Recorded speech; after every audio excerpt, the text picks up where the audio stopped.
हिंदी में यूपीएससी की तैयारी से संबंधित प्रोग्राम्स को देखने के लिए सब्सक्राइब करें स्टडी IQ-IAS हिंदी। दोस्तों, वर्ष था 2018 का, महीना था जनवरी का। संजय लीला भंसाली की मूवी रिलीज होती है, नाम था पद्मावत। शुरुआत में उसका नाम वो पद्मावती रख रहे थे, बाद में उसका नाम उन्होंने पद्मावत कर दिया। कहा यह गया कि रेफरेंस जो है वो है मलिक मोहम्मद जायसी का जो अद्भुत सूफी ग्रंथ है पद्मावत, वो इस मूवी का रेफरेंस है। लेकिन जब आप राजस्थान, मेवाड़, चित्तौड़ की कथाओं को सुनेंगे, देवी पद्मिनी के बारे में पढ़ेंगे, तो चीजें कुछ और निकल के आती हैं। तो एक हमको 3 अलग अलग प्रकार की स्टोरीज जो हैं वो हमारे सामने आई। जैसे जो पहली स्टोरी जो राजस्थान और में चित्तौड़ मेवाड़ में चलती है, जिसको लोग बहुत पूजते हैं और बहुत आस्था है उसमें, और उसका पूरा सम्मान भी होना चाहिए। दूसरी वो जो पद्मावत ग्रंथ में लिखी हुई है, मलिक मोहम्मद जायसी ने अद्भुत सूफी ग्रंथ में लिखा हुआ है। और तीसरी वो जो संजय लीला भंसाली ने अपनी मूवी में दिखाया। तो एक कंफ्यूजन होता है कि दरअसल पद्मावत जो है, ग्रंथ जो है, उसकी असल स्टोरी क्या है। और मैं अभी भी बता दूं कि बहुत से वीडियोस को देखने के बाद आपके मन में कंफ्यूजन होगा कि दरअसल मलिक मोहम्मद जायसी ने जो भक्तिकालीन निर्गुण काव्य धारा की जो सूफी धारा है, उसके अद्भुत और श्रेष्ठ कवि माने जाते हैं, उनके ग्रंथ पद्मावत में क्या स्टोरी है। आज हम उसी स्टोरी को डिकोड करेंगे, ठीक है, कि दरअसल स्टोरी क्या है। ठीक है, और फिर से बता दूं कि जो रानी पद्मावती और देवी पद्मिनी की जो स्टोरी है, हम उसकी बात नहीं कर रहे। उनका जो अद्भुत कथाएं उनकी चलती हैं, हम उसकी बात नहीं कर रहे। हम पद्मावत ग्रंथ की बात करेंगे, जो Hindi literature optional union public service commission की जो मुख्य परीक्षा होती है, उसका एक पार्ट भी है ना। पेपर जो 2 है उसका, प्रश्न पत्र 2 है उसका, जो खंड क है उसका पात्र है। तो उसकी हम स्टोरी को डिकोड करेंगे, दरअसल पद्मावत में क्या कहानी है। और इसी से बैच भी शुरू हो रहा है, ये आपको बताता चलो। जो नया बैच हिंदी साहित्य का है वो इसी पद्मावत से शुरू हो रहा है। स्टोरी पे आने से पहले ये मेरा टेलीग्राम चैनल है, स्कैन करके जुड़ जाइए। ठीक है, ये स्कैनर है इंस्टाग्राम का, स्कैन करके जुड़ जाइए। यहाँ पे बात, मुलाकात, डिस्कशन सब यूपीएससी से रिलेटेड यहीं पे गतिविधियां होंगी। ठीक है, चलिए आते हैं पहली बात पे। तो पद्मावत की कहानी शुरू कहां होती है? पद्मावत की कहानी शुरू होती है सिंघल द्वीप पे। अब सिंघल द्वीप पे आने से पहले थोड़ा सा इसका ब्रीफ दे देता हूं। अगर आप पुरातन साहित्य की बात करें तो सिंघल द्वीप की चर्चा अक्सर होती है वहां पे रहने वाली सुंदर पद्मिनी स्त्रियों को लेके। तो हमेशा से सिंघल द्वीप को जब कोट किया जाता है कि वहां पे जो स्त्रियां रहती, बहुत सुंदर स्त्रियां जो हैं वहां पे रहती थी, और वहां के जो राजा थे, ठीक है, जिनकी बात यहां पे होगी, वो राजा साहब जो थे, वो सिंघल द्वीप के जो राजा थे, उनकी जो बेटी थी वो थी पद्मावती। पद्मिनी स्त्रियों का जो क्षेत्र था सिंघल द्वीप, उस सिंघल द्वीप के जो राजा थे, उनकी जो पुत्री थी, यानी कि जो राजकुमारी थी, वो पद्मावती थी। ये ब्रीफ है। तो सिंघल द्वीप की बात है, तो राजा गंधर्व सेन की पुत्री थी और बहुत सुंदर थी, दूर दूर तक चर्चे थे। बचपन में तो जितनी सुंदर थी ही थी, जब यौवन अवस्था आई तो वो और सुंदर हुई पद्मावती। जो इनको कई बार पद्मिनी भी आएगा, तो यही पद्मावती यही पद्मिनी है, इसके सेंस में आपको दोनों ही नाम इसमें देखने को मिलेंगे। ठीक है, तो होता क्या है कि रानी पद्मावती का एक बड़ा प्रिय तोता होता है, जिसका नाम है हीरामन। ये जो हीरामन तोता है, ये एक तो बहुत मित्र जैसा था और बहुत ही रियलिस्टिक बातें किया करता था, और रानी को, यानी कि राजकुमारी को, पद्मावती को बहुत पसंद आता था। पद्मावती ने अपनी जिंदगी की बहुत सी बातें शेयर कर रखी थी तोते से। तो तोते ने कहा, रानी आप इतनी सुंदर हैं, आपके लिए बहुत से रिश्ते आने चाहिए, रिश्ते नहीं आ रहे। अगर आप कहें तो आपके यौवन का मैं बखान करूं अन्य जगहों पे, ताकि रिश्ते आपके लिए आए। ठीक है, अब होता क्या है कि विवाह हेतु वर की चर्चा करता है रानी से। रानी से, पिता है बैठे हुए, पिता से नहीं जा रहा है वो तोता, अपनी मित्र रानी, सॉरी, राजकुमारी पद्मावती से बात कर रहा है। अब जब राजा को पता चलता है कि मेरे रहते एक तोता बात कर रहा है मेरी पुत्री की शादी कैसे हो, उसके विवाह के बारे में, बहुत क्रोधित हो जाते हैं। ठीक है, बहुत क्रोधित हो जाते हैं और आदेश देते हैं कि तोते को पकड़ के मार डालो जो, ठीक है, पकड़ के उसकी जान ले ली जाए। तोते को लगता है कि अब तो जान पे आ रही है, हालांकि पद्मिनी उसको रोके रखती है। पर एक दिन वो जब मानसरोवर के पास गई थी, देखिए जो है ना कहा ना कि 7 समंदर पार में तेरे पीछे पीछे आ गई, तो 7 समंदर की जब बात की जाती है तो भारत से श्रीलंका जाते समय ऐसा इसमें लिखा है। तो जो 7वां समुद्र है वो मानसरोवर, तो वहां पे वो जब अपनी सखियों के साथ जाती हैं तो ये जो हीरामन तोता है कट लेता है कि दोस्त अच्छी है नो डाउट, लेकिन जान रही तो आगे कुछ करेंगे, ठीक है। तो वो डर के मारे चला जाता है। जब वो जाता है तो जंगल में जाता है तो उस तोते का बड़ा स्वागत होता है। अन्य पक्षियों को लगता है कि क्या मस्त तोता है यार, ये तो बोलता है, स्मार्ट है। लेकिन हीरामन को नहीं पता था कि वहां पे एक बहेलिया आता था और वो एक प्रे डालता था, है ना, कि वो जिसके जिसके धोखे में वो पक्षियों को पकड़ लेता था। जब बहेलिया आया तो बाकी पक्षी उड़ गए, हीरामन वहीं फंसा रह गया और बहेलिये ने उसको पकड़ लिया। बहेलिये ने जब उसको पकड़ा तो उसे भी पता था कि ये तो बड़ा ही स्पेशल तोता है, इतना ज्यादा बोलता है, स्मार्ट तोता लग रहा है, इसको बेचा जाएगा। वो आ जाता है और चित्तौड़गढ़ आके उस वहां के जो मार्केट है वहां पे उसकी बोली लगाता है। कौन? बहेलिया चित्तौड़गढ़ आके हीरामन की बोली लगाता है, ठीक है। अब होता क्या है कि जो एक बड़ा व्यापारी वहां का रहता है उस तोते को उस मार्केट में देखता है, कहता है अगर इस तोते को मैं खरीद के, ठीक है, राजा के पास ले जाऊं, इस तोते को खरीद के अगर मैं राजा के पास ले जाऊं और राजा से इसकी खूबियां बताऊं तो मुझे बहुत पैसे मिलेंगे। तो वो व्यापारी खरीद लेता है, राजा के पास जाता है, राजा को बड़ा पसंद आता है, राजा 1 लाख रुपए दे के उस तोते को खरीद लेते हैं। एक दिन क्या होता है कि वो आखेट पे गए रहते हैं, राजा साहब आखेट पे गए रहते, तो जो राजा है, राजा कौन है देखिए जब मैं आपको बताऊंगा तो हमेशा ध्यान रखिएगा कि पद्मावत मूवी में जो शाहिद कपूर का कैरेक्टर है वो राजा रत्नसेन का है। तो राजा चित्तौड़ के उस समय रत्नसेन थे। रत्नसेन साहब एक दिन आखेट पे गए थे। उनकी जो प्रथम पत्नी थी नागमती, जिनका वर्णन है, बेसिकली नागमती और पद्मावती दो का ही वर्णन है उसमें। तो नागमती आती हैं तोते के पास, उन्हें पता था कि बड़ा स्मार्ट तोता है। तोते से कहती हैं, वो है ना स्नो वाइट एंड 7 डॉग्स वाली कहानी की, mirror mirror on the wall who is beautiful amongst us all, वो बोलती है। तो वैसे ही कि तोते से कहती हैं कि हे तोते, एक बात बताओ, क्या इस दुनिया में मुझसा सुंदर कोई और भी है?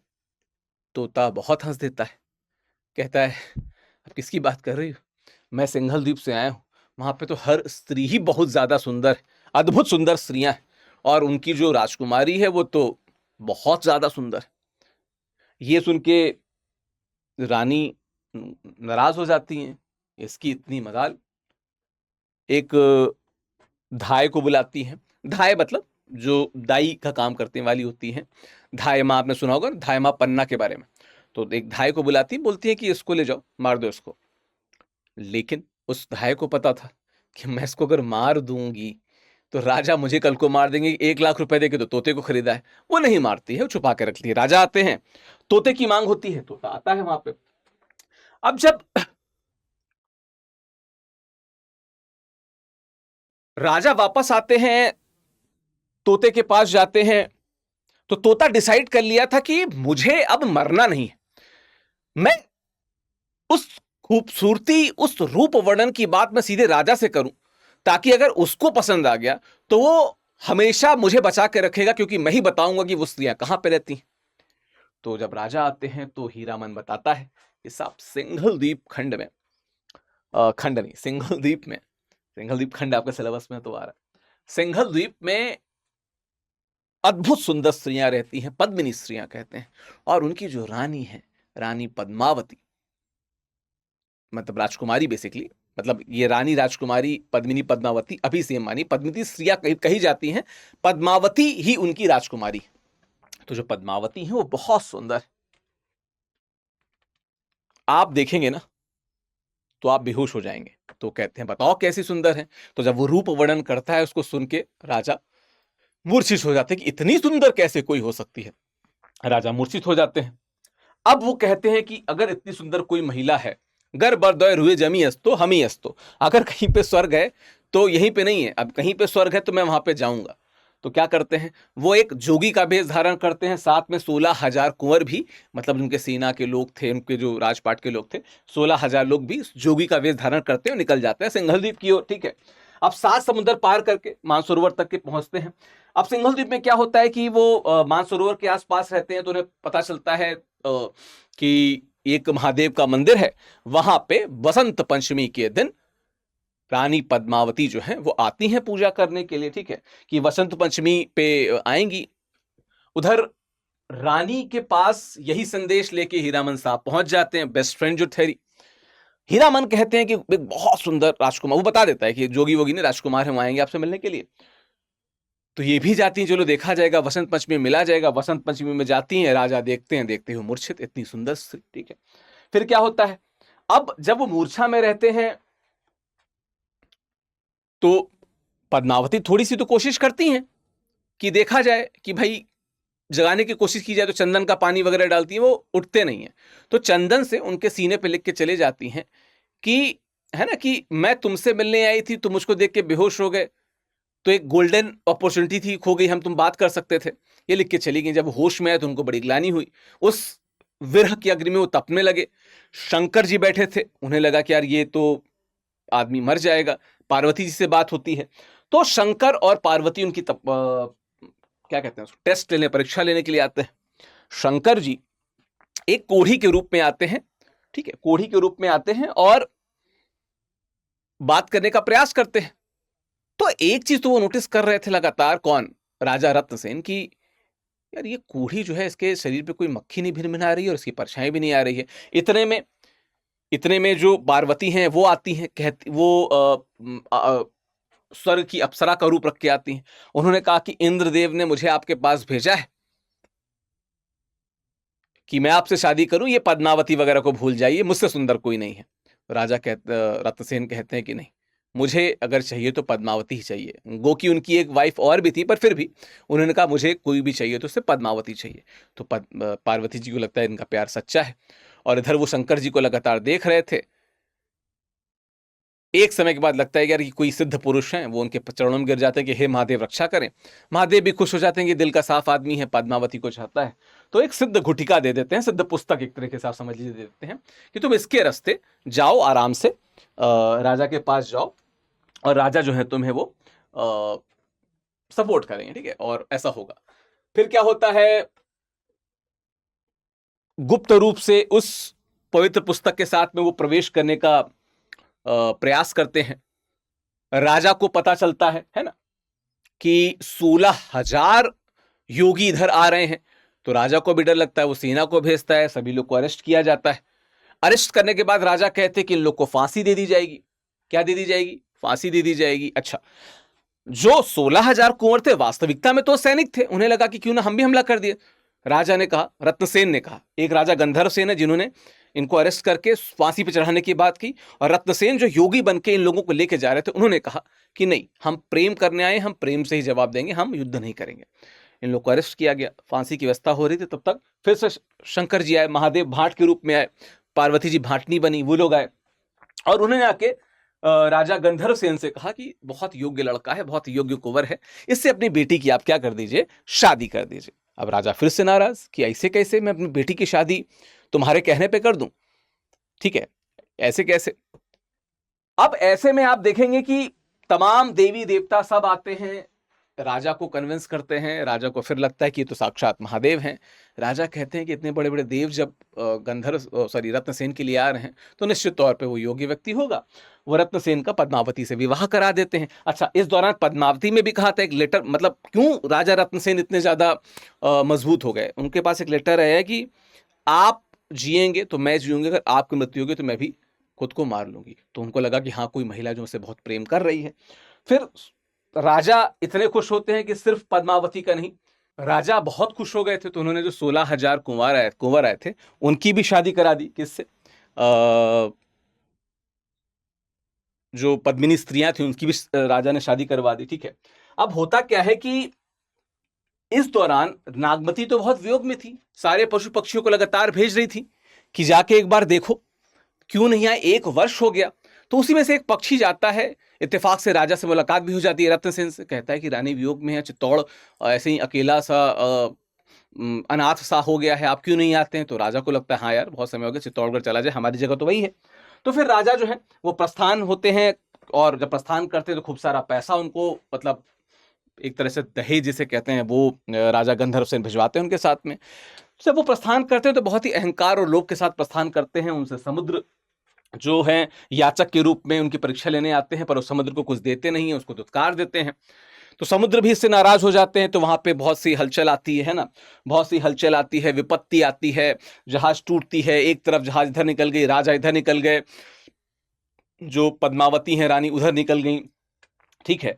इसके अलावा फिर एक राक्षस है जो विभीषण का दूत राक्षस है, वो इनके साथ छल करता है, बेसिकली उन सबको खा जाना चाहता था। लेकिन फिर एक राजपक्षी है जो समुद्र का राजपक्षी है, वो जाके राक्षस को वध करता है और उस छल से निकालता है। फिर पद्मिनी यानी कि रानी पद्मावती जो दूर चली गई थी, क्योंकि समुद्र नाराज हो गए थे, तो समुद्र की जो बिटिया थी उनके पास पहुंचती हैं। समुद्र की बिटिया को पता चलता है कि रानी जो पद्मावती हैं इस कारण दुख में है, तो कहती है मैं आपके दुख का इलाज करूंगी, अपने पिताजी से कहूंगी। फिर पिताजी भी मानते हैं, राजा रत्नसेन को जाने देते हैं और बहुत सारे उपहार और दे देते हैं, है ना, बहुत सारे उपहार देते हैं, पारस पत्थर देते हैं और बहुत सारी चीजें राजा को उपहार के रूप में वहां पे दे देते हैं वो, ठीक है, ठीक है। अब पुनर्मिलन होता है, रानी पद्मिनी को लक्ष्मी का आश्रय मिलता है, लक्ष्मी भी साक्षात उनके पास जाती हैं। जो राजा होते हैं थोड़े से नाराज रहते हैं, दुखी होते हैं, क्योंकि पद्मिनी दूर चली गई थी, लेकिन जब समुद्र वापस मेल कर आते हैं तो फिर से खुश हो जाते हैं, ठीक है। लक्ष्मी पुनः परीक्षा लेती हैं, लक्ष्मी पद्मावती बनकर चली जाती हैं, लेकिन राजा को एक बल्कि पता चल जाता है कि पद्मावती नहीं है, ये कोई और है। तो लक्ष्मी जी भी बहुत खुश हो जाती हैं और समुद्र से 5 अमूल्य पदार्थ की उनकी प्राप्ति हो जाती है। मतलब समुद्र जो होते हैं 5 अमूल्य पदार्थ देके उनको विदा कर देते हैं, ठीक है। फिर चित्तौड़ में आते हैं, सुखपूर्वक रहते हैं, और 2 बेटे होते हैं, नागमती से नागसेन और कमल सेन होते हैं पद्मावती से। तो 2 उनके पुत्र होते हैं राजा रत्नसेन के, ठीक है। अब अगली बात अगर की जाए तो इसमें आगे एक सीन आता है राघव चेतन का, जो बड़ा ही योग्य मंत्री था।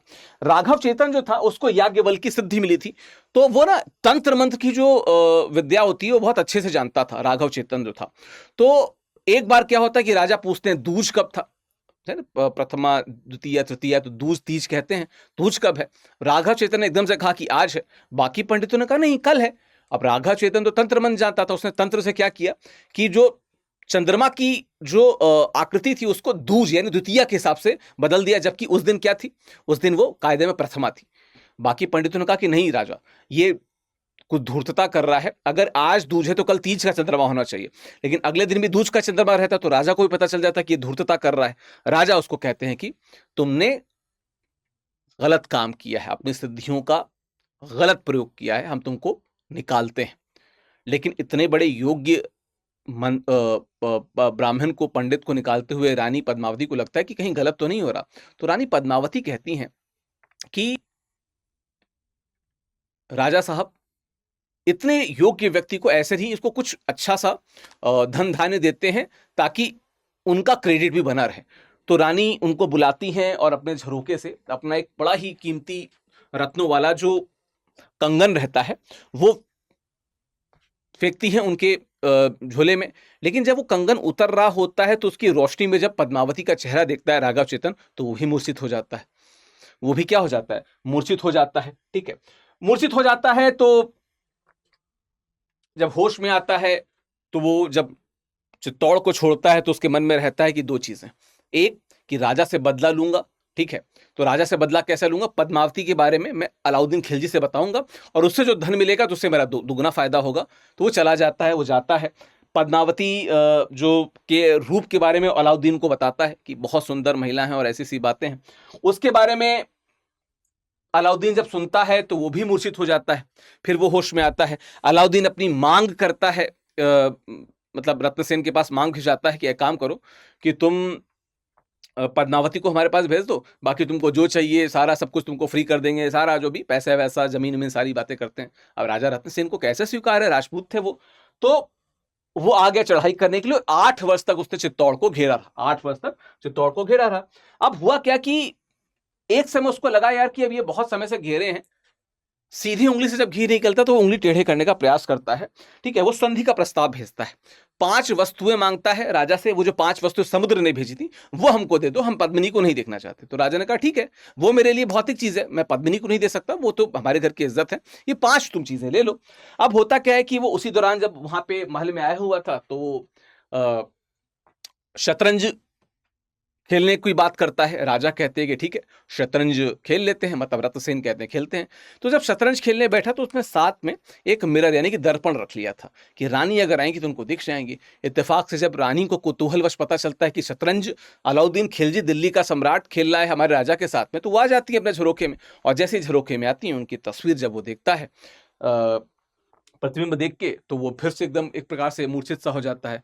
फिर वो होश आता है और उसे पता चलता है कि नहीं यार बहुत सुंदर हैं और अब हम इनको भी अपने कब्जे में ले लेंगे। फिर क्या करता है वो राजा रत्नसेन के साथ निकलने का प्रयास करता है, लेकिन वो अपने लोगों को बता के रखा हुआ था उसने कि जैसे ही हम गेट पे आएंगे राजा को बंदी बना लिया जाएगा। जब वो गेट पे जाते हैं तो राजा को क्या कर लिया जाता है, बंदी बना लिया जाता है।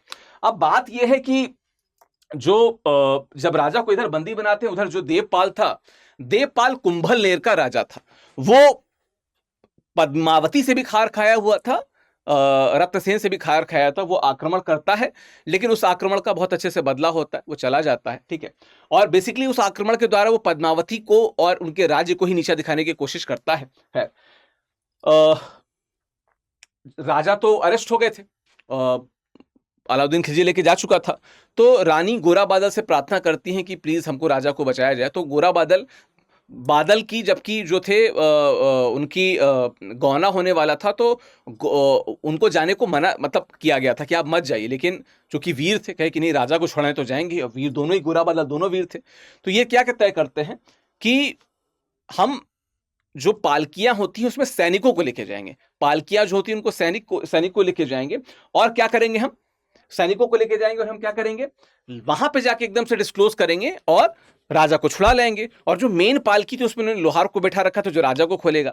तो फिर होता क्या है कि जब वो बताते हैं कि रानी पद्मावती आ रही, पद्मावती जाती भी हैं, रानी पद्मावती आ रही हैं और आपके पास आ रही हैं, तो अलाउद्दीन खुश हो जाता है। पालकियां आ रही थी, पालकियों को कोई रोकता नहीं, कोई चेक नहीं करता है। साथ में 16,000 और रानियां आ रही हैं। तो जब वहां जैसे ही पहुंचते हैं राजा के पास में, पहले हमको राजा से मिलना है, राजा के पास जैसे ही पहुंचते जो लोहार होता है वो बेड़ियां काट देता है, ठीक है। राजा को लेके वो तुरंत निकल लेता है, उनके साथ में बाकी 16,000 भी लोग जाने लगते हैं। अब जब राजा के जाने की बात, रत्नसेन के जाने की बात अलाउद्दीन को पता चलती है तो अपने लोगों को भेज देता है। गोरा वहीं रुक जाते हैं, बादल को कहते तुम लेके जाओ, गोरा वहीं रुक जाते हैं और अंत तक लड़ते हैं और फिर शहीद हो जाते हैं, ठीक है। गोरा का वहां पे बलिदान हो जाता है, हालांकि राजा वहां से मुक्त हो जाते हैं, ठीक है। अब होता क्या है कि जब राजा वहां पहुंचते हैं तो उनको पता था कि देवपाल ने क्या क्या किया था। तो देवपाल के खिलाफ जो राजा हैं रत्नसेन, वो तुरंत चढ़ाई करते हैं। देवपाल की दुष्टता का वो जवाब देना चाह रहे थे, लेकिन द्वंद्व होता है, युद्ध होता है, उसमें देवपाल को तो मार देते हैं, लेकिन देवपाल का एक भाला भी उनके पेट से आर पार हो जाता है और देवपाल को मारने के बाद वो भी मर जाते हैं, यानी कि राजा रत्नसेन भी मर जाते हैं। ये पद्मावत की कहानी बता रहा हूं, ध्यान रखना, ठीक है। फिर क्या होता है, कहीं ना कहीं जब रानियों को पता चलता है कि राजा रत्नसेन की मृत्यु हो गई और अलाउद्दीन वापस यहाँ पे आ रहा है, तो वो सती होने का ट्राई करते हैं, मतलब सती होती हैं, ठीक है। उनके साथ में बाकी जो रानियां हैं वो भी सती होती हैं। चित्तौड़ को बचाते बचाते जो बादल जो आ गए थे उनकी भी मृत्यु हो जाती है और अंततः चित्तौड़ पे कब्जा हो जाता है किसका, अलाउद्दीन खिलजी का। ये है पद्मावत की कहानी, यही रियल कहानी है। इसके अलावा आपने जो भी सुना, मतलब पद्मावत मलिक मोहम्मद जैसी की पद्मावत की बात कर रहा हूं, बाकी जो सारी चीजें हैं वो कोरा भ्रम है, ठीक है।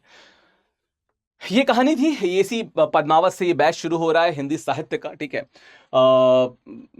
नवंबर बैच है, विकास लाइव कोड का प्रयोग करेंगे इस दौरान तो आपको डिस्काउंट मिलेगा मैक्सिमम इसमें, ठीक है। क्योंकि इस समय अचीवर सेल चल रही है तो आपको मैक्सिमम डिस्काउंट मिलेगा हमारे हिंदी लिटरेचर ऑप्शनल में, ठीक है। ये जो सेल है ना, ये जो सेल है ये 30 तारीख तक ही रहेगी, संडे तक ही रहेगी, लेकिन उसके बाद भी आप हिंदी साहित्य के बैच से जुड़ सकते हैं, पद्मावत वाले इस बैच से, मलिक मोहम्मद जैसी के इस बैच से। लगभग अगले हफ्ते 10 दिन इस बैच में एडमिशंस होंगे, ठीक है। तो आपको क्या करना है, आपको बस एक चीज ध्यान रखना है कि विकास लाइव कोड का प्रयोग करना, ताकि अधिकतम डिस्काउंट हो। और कोई भी क्वेरी हो तो आप यहां पे स्कैन करके मेरे टेलीग्राम पे जुड़ जाइए, यहां पे मुझसे बात कर लीजिए, मैं आपकी क्वेरी का समाधान भी कर दूंगा। इंस्टाग्राम है, यहां पे भी जुड़ सकते हैं। नीचे मैं कोर्स का लिंक दे दूंगा, क्लिक करके सीधे आप उस कोर्स से जुड़ सकते हैं विकास साई कोड का प्रयोग करके। तो आशा करता हूं कि पद्मावत की सही कहानी आपको पता चली होगी। मिलते हैं आपसे नए वीडियो में, हिंदी साहित्य के नए वीडियो में। Thank you so very much, धन्यवाद। हिंदी में यूपीएससी की तैयारी से संबंधित प्रोग्राम्स को देखने के लिए सब्सक्राइब करें स्टडी IQ IAS हिंदी।